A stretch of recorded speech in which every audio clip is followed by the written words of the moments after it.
салом, як хабар.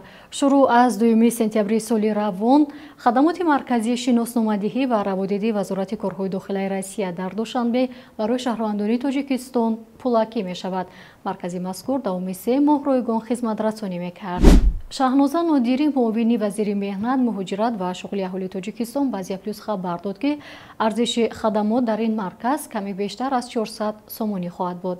Бо ин маблағ ташхиси изи ангушт ва санҷиши иҷозаи вуруд ба ҳудуди Россия гузаронида мешавад. Хадамоти муҳоҷирати кишвар аз хоҳишмандон хост то 1 сентябри сол аз санҷиши ройгон гузаранд.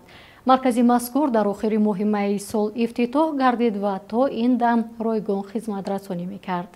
Пардифенкис давои босамар барои фарзанди шумо. Бо Пардифенкис аз ширкати Вегафарм хурдсоли шумо дураста ба аз дунёи кӯдакӣ лаззат мебарад. Хабару маълумоти бештар дар телеграм канали Азия Плюс.